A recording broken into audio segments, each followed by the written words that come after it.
Hello everyone. Today we'll start the next session, that is effective communication.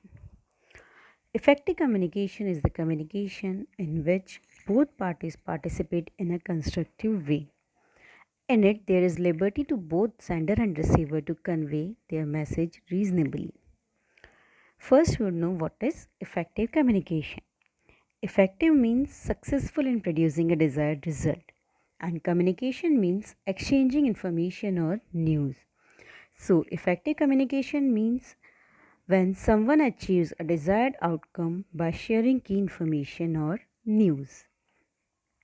It is a two-way communication process where both parties express their messages, opinion, information, facts, and so on. Effective communication means transfer of exact message in time and clarity. So, when there is a communication, it must be effective, otherwise, it would be of no use. Now, for an effective communication, there are certain principles which makes it effective. These principles are shown in the diagram here. You can see there are mainly 7 points which are the principles of effective communication. We will understand one by one all of these. The first principle is clarity. Clarity means the message should be clear and it should be easily understandable. It should be in an easy language so that when the sender sends the message, it can be clearly understood by the receiver. Second is attention. The receiver should be fully attentive in the communication process. The sender should arouse the interest of receiver so that receiver pays proper attention to the communication and then understands the meaning of the communication and can send the feedback properly. So it is in the hands of the sender that it drives the attention of the receiver to the communication. The third principle is consistency. Communication should be consistent with the planned objective of message being conveyed. It should be related with the topic of the communication. It should not divert from the topic. Generally, it happens, you might have observed, when we communicate with each other, generally we communicate with the objective. But for an communication to be effective, it should be consistent to the objective. The next is adequacy. Information being communicated should be adequate and complete so that when sender sends the message, it should be understood by the receiver. The next principle is timeliness. Message should be conveyed at proper time. Also, the receiver should send back the feedback on the particular time so that the communication in two-way communication process would be effective. The next is economy.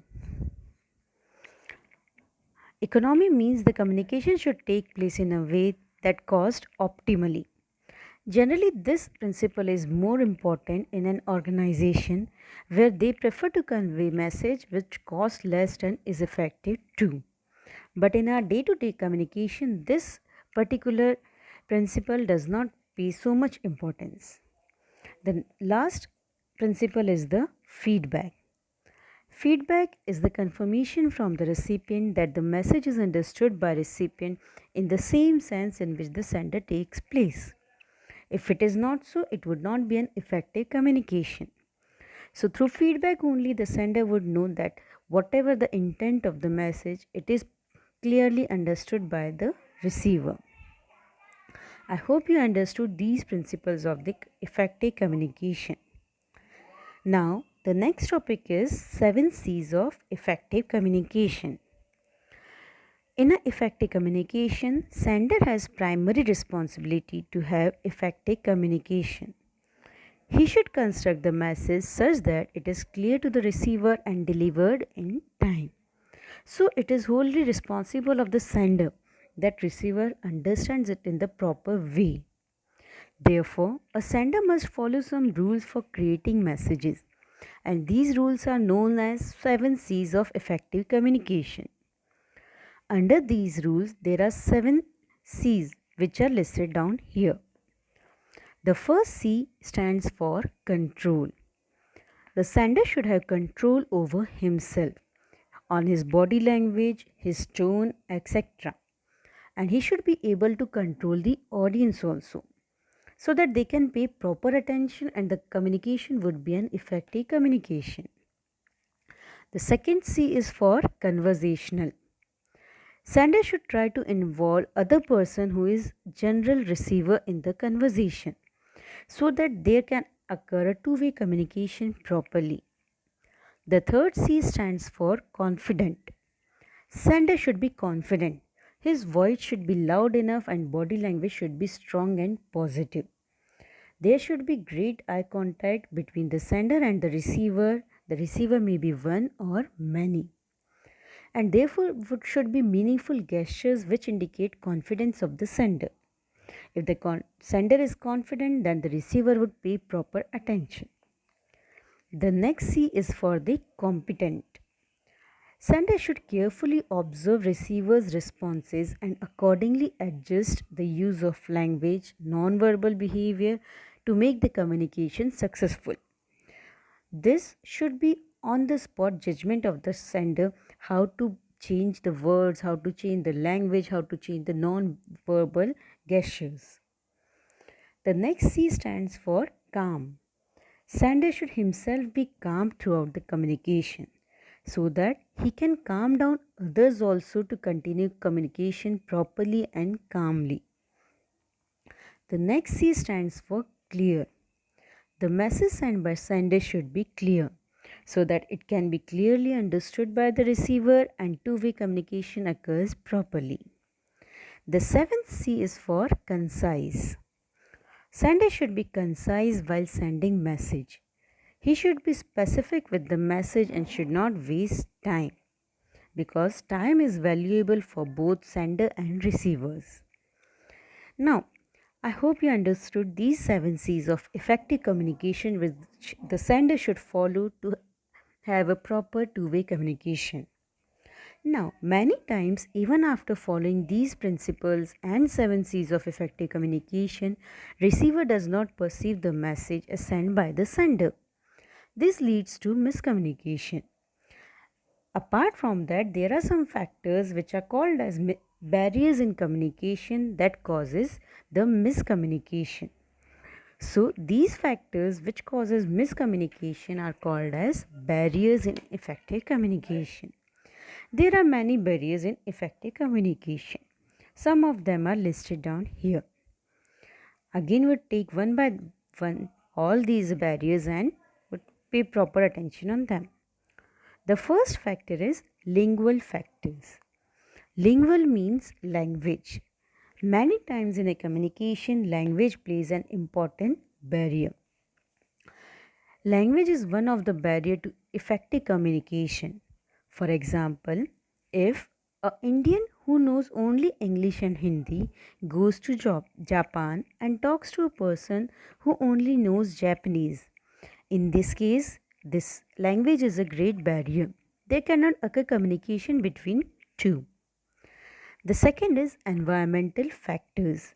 These are also known as physical distractions.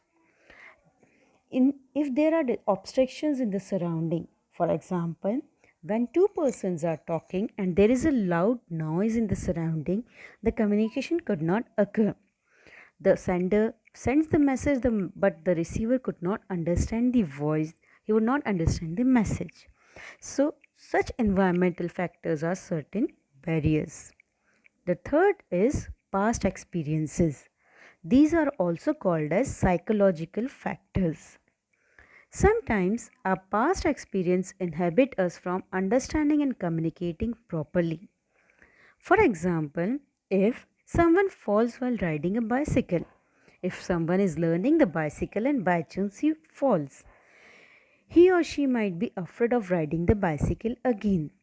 And if someone is trying to help him, he was trying to help you, he is trying to help that person to ride the bicycle again, he tried to convince it, but the person would not understand his points because, again, for the past experiences. The fourth barrier is cultural influences. Sometimes there are vast differences in cultures which hinder us from communicating properly. Two persons which may be of different cultures may take some of the things differently. This is clearly shown. You might have seen the Bollywood movie PK. In that movie, it is clearly shown that one thing which is appropriate in one culture is considered highly inappropriate and not accepted at all in other cultures. The next barrier here is prejudice. Sometimes preconceptions can ruin the communication. For example, sometimes we make preconceptions about a new admission in our class, that girl or boy is over smart, he or she is proudy, and we don't want to talk. That is a preconception that we are making. But later on, we discover that that person or that boy or girl is very nice. So, that is an example of prejudice. The next barrier is feelings. Sometimes our feelings stop us from effective communication. For example, at some moment, if we are upset about something, we try to avoid any type of conversation, isn't it? So, this way, the feelings are a barrier in effective communication. The next factor is personal factors. These are the factors specific to each person. For example, one may lack confidence or some other problem. These makes communication difficult. So, once we know the barriers to communication, we can take some steps to overcome. Some measures to overcome these barriers are listed down here. Because if we know that there are certain barriers in communication, we need to overcome. We need to avoid them so that the communication process may take properly. So these are measures to overcome barriers in communication. The first measure is overcoming the lingual factors. To overcome barriers of lingual factors, we need some preparation. We have to think about language which is common to you and your receivers. Secondly, we can use visuals like pictures, diagrams, drawings, etc. to overcome the language barrier. We can also use non-verbal communication so that some communication can occur. The second measure is to overcome the environmental factors or physical distractions. To overcome environmental factors like noise, temperature, etc., we should ensure communication takes place in a distraction free environment. It may be some room or some other place where these distractions does not hinder our communication. The third is overcoming barriers of past experience. We should calmly try to make receivers easy and confident by encouraging them, showing some role models, telling some stories, and so on. For example, in case of riding bicycles, we can encourage them by first riding ourselves, showing some other videos, and so on. These overcoming environmental factors, these steps can be even taken for overcoming barriers of personal factors. Fourth is overcoming barriers of cultural influences. You should be aware of the culture of the people you are addressing. You should know what things may be misunderstood or in a different way in that particular culture. Knowing all these things, you should frame your message such that it is not offended by anyone. Next is overcoming prejudice. It also needs preparation beforehand. You should talk to the persons you are talking to in a friendly way to alleviate their anxieties and confusions so that these does not occur. Next is overcoming barriers of feelings. Communication should be patiently given so that time should be given to the receiver to calm down in case of feelings are overwhelming. Then communication take place effectively. So, whenever we feel there are certain barriers in our communication, we should take these measures to overcome those barriers so that communication can occur properly. So, dear students, I hope you understood these points. Today we had covered certain points like what is effective communication, what are the principles of effective communication, 7 C's of effective communication and barriers of effective communication and how to overcome these barriers. I hope you understood this. So, I would be posting some notes in the PDF form and some questions. Dear students, you have to simply write the question answers in your classwork copy. No need to copy the notes. Notes I am only providing for your help to write the question answers in the copy. Thank you. Happy learning. Bye.